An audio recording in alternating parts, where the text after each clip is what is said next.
NFL Week 8 is a wrap now that last night's game happened.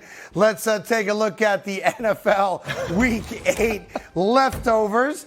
There you go. We start you off with A.J. Brown.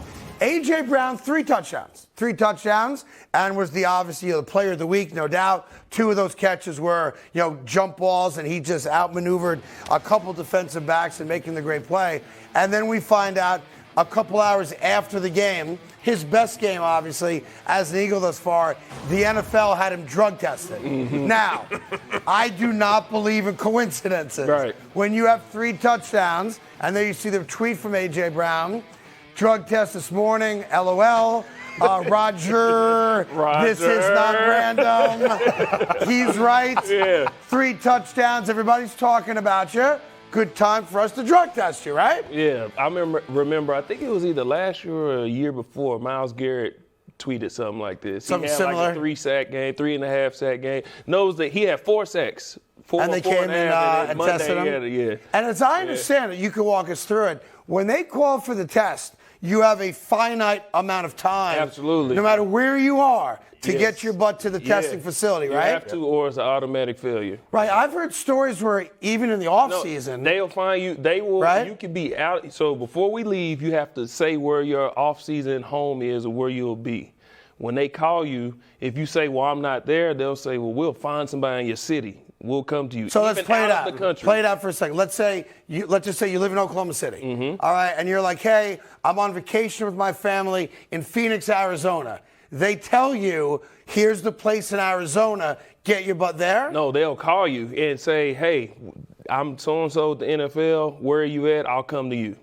Wow. Yeah. And so you better be there when they get there, right? Be there. There you go. Baseball's similar, right? Similar, but you actually have to be at home. So if I don't tell Major League Baseball that I go out of town in the offseason and they call and say your drug test is tomorrow, you're actually going to be at home at 10 a.m. tomorrow, I'm in Hawaii. Then you failed your drug test. Right, so if you miss the test, it's like you failed. Check in to leave? Yeah. Huh. You got to let them know where you're going. And so AJ Brown had fun with it, but you have a big game. That's what the NFL apparently does now. Geno Smith, after their big win against the New York Giants, said a couple things that ticked off Giant fans. Yeah, that year should not be a blur to many sports fans because that was the year that Geno Smith, not his fault, of course, was brought into a game that ended Eli Manning's consecutive start streak.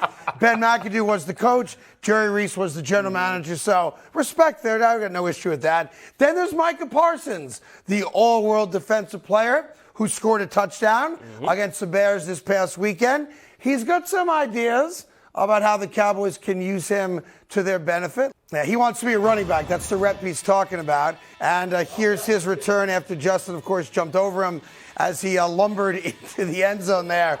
By the way, Micah Parsons, as a high school senior, ran for 1,200 yards, 27 touchdowns, and oh, by the way, at the NFL Draft Combine, ran a 4.39 40. He could probably be a running back. Yeah, he could be a running back, but we've seen, and I don't like O-linemen, so I'm going to say it, the least athletic person on the field is the offensive lineman unless your name is Trent Williams. He went to University of Oklahoma, so we understand why he's so athletic. Shocking.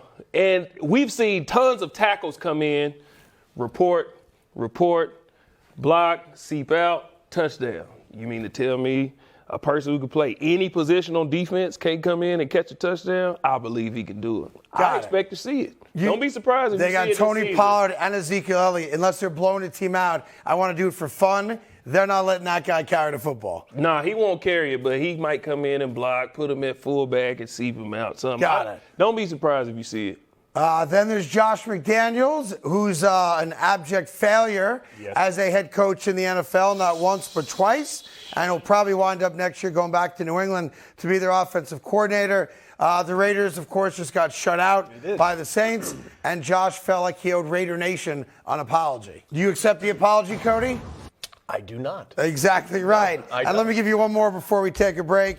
Andy Reid, of course, head coach of the Kansas City Chiefs, spoke about the impact that Kadarius Toney's having. I should mention, though, that he hasn't played yet.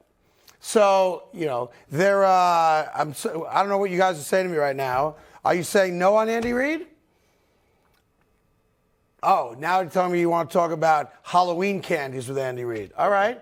Apparently, Andy Reid likes Halloween candy. Shocking. Yeah, One of the greatest coaches in NFL history loves and remembers Batman. Yeah, interesting. Birds of a works. feather flock together.